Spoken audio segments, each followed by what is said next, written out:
The trade season is officially underway in a big way as the Blue Jays and the Diamondbacks rock baseball here at the end of December. Now that the free agent board is pretty much cleared of all impact players, the way to go is to make the trades to improve your team. And we've got one here between the Jays and the Diamondbacks. We have Daulton Varsho going to Toronto, Lourdes Gurriel Jr. and Gabriel Moreno going to Arizona. I want everybody, while you're listening to me talk right now for the next few minutes, to comment below. Let me know what you think. We're going to take a look at this from all different angles. We're going to see how the baseball trade values machine values out this trade as we try to figure out maybe who won or who got the better deal here. We're going to look at how this impacts both teams. We're going to look at both players, key players, that we expect to see in regular rotation on day one, that being Gurriel and that being Varsho. We'll see how far Moreno is. Moreno may be day one as well. But comment below and let me know what you think, everybody. Be sure to hit that like as well to support the video, support the channel. Those that know I am a Jays fan. I'm putting my brave, happy face on right now. I'm a little torn on the trade. Jays fans, maybe you can comment below and sell me on this a little bit more. I'll come around. Don't you worry. But here we go. Looking at the trade from baseball trade values, the Blue Jays win this trade when you look at the value that they assign players. Now, I look at some of the values and I take exception sometimes. I believe that the values are off. Taking exception is extreme. I have a disagreement sometimes with how they value players. You had Daulton Varsho $74.5 million, and you had Moreno and Gurriel combined at $59.3. So this trade, if you were to try to run this through, would not get approved because the Blue Jays would be getting too much in this trade. But here we go, looking, good sign here. They get a positive outlook, a winning outlook on the trade according to that. You tell me, who do you think won? Those values aside, who do you think won this trade? Maybe you want to wait a minute because we're going to get a little bit deeper into the players and the team impact here as we continue to go along. Now, how did this all come through? Heyman had a tweet that it was close, a trade with the Jays and the Diamondbacks for Varsho, but that's all he had. Jeff Passan minutes later came through with the Blue Jays and Diamondbacks in agreement on a trade that will send Daulton Varsho to the Jays for a package that includes top catching prospect Gabriel Moreno. Then a few minutes later, Jeff Passan, the additional player is outfielder Lourdes Gurriel. Gabby Moreno, very good, elite bat to ball, enormous arm behind the plate, all-star caliber talent. And we have Gurriel, who has been a all-star, Gold Glove nominee, more for the arm. But again, we'll talk about that a little bit more. Now, he mentions here, D-backs trade from an outfield surplus with Varsho, who has power versatility and as a lefty fits perfectly for the Toronto Blue Jays.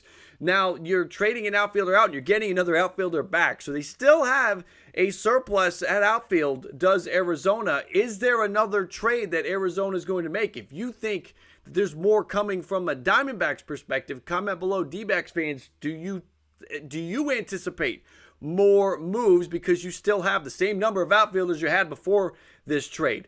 Was it too much? I think there are many Jays fans that are fine with it. There are many Jays fans that think it was too much. I think there are a lot of neutral observers in this situation that think the Jays gave up a lot. Giving up Gabriel Moreno, 2022 was the number 7 overall prospect, had been the Blue Jays' number 1 prospect for the last few years. And Lourdes Gurriel Jr., there is some question, there's some, I don't want to call it controversy, about how many more years he has. If you go to Spot Track, if you go to Baseball Reference, Baseball Savant, not Baseball Reference, Baseball Reference, that's the one. You've got a situation where it shows him as a free agent 2025, which means 2023, we know he had the 7-year contract. And there another year of arbitration until he's actually a free agent. But there are some that have him as a free agent. So if you figure that out, you let me know. But where I'm looking, he's got not until after 2024 being a free agent. Let's look at the players. Daulton Varsho, 2022 was his breakout season, if you will. We saw the career high in home runs. He played more games he'd ever played before. He was great in the outfield for Arizona. The one thing that gives me a little cause for concern, and Diamondbacks fans, maybe you can cool that down for me. Just comment below, let me know. I don't like that he doesn't hit the ball hard. He's a very pull hitter.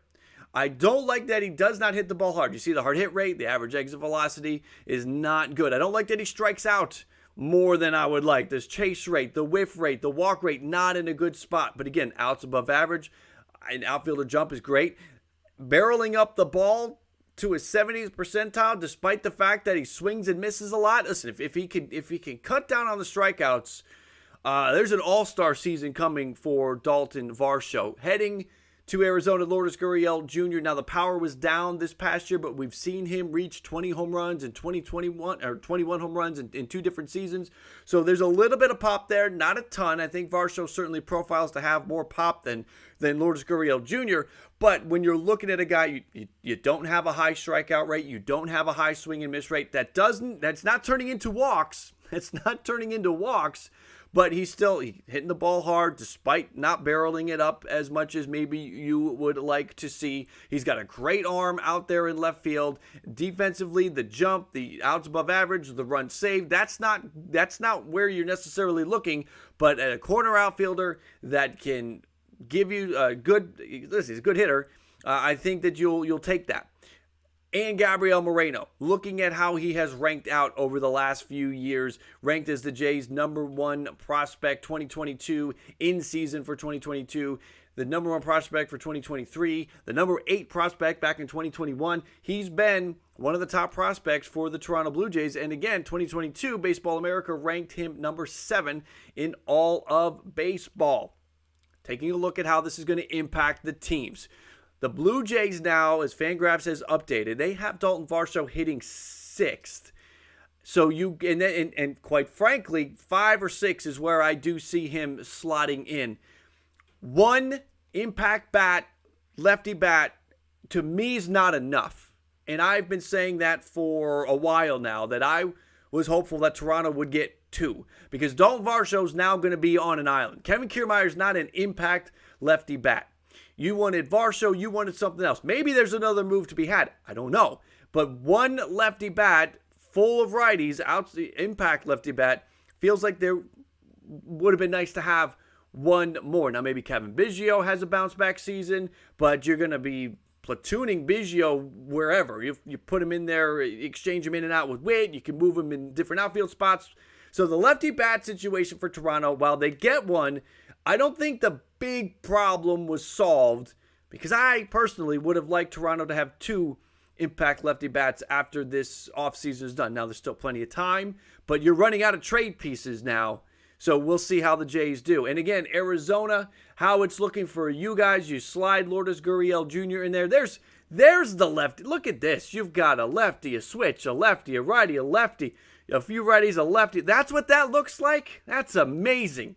And then you have Gabriel Moreno right now slotted in for the bench, but Carson Kelly has sort of been a failure to launch kind of guy, and how I think it would not take much for Gabriel Moreno to leapfrog Carson Kelly and get some of that playing time behind the plate.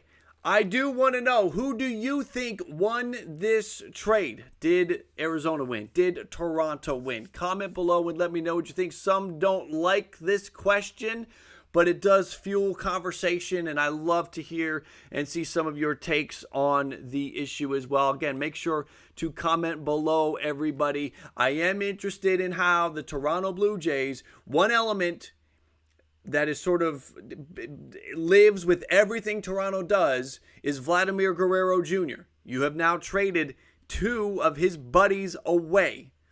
Lourdes Gurriel, Teoscar Hernandez are now gone. Is that at all going to sour him a little bit? I would like to keep him as happy as possible.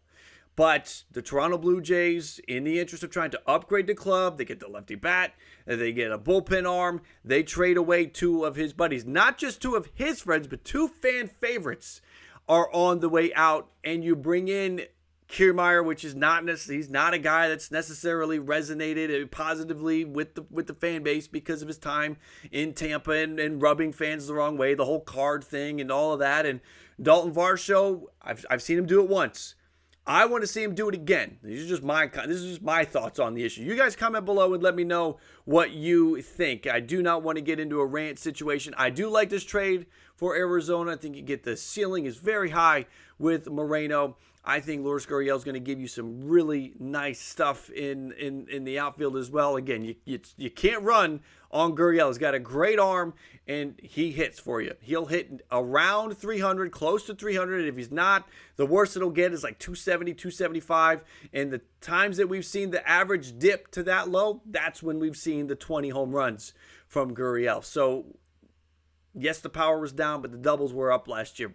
Arizona is looking good in this trade. So comment below and let me know what you think, everybody. We have our first big, in my opinion, trade as the trade season really starts to fire up and kick off now, because if you want it, like I said at the top, if you want to make a splash to improve your club, you're going to have to do it through the trade market.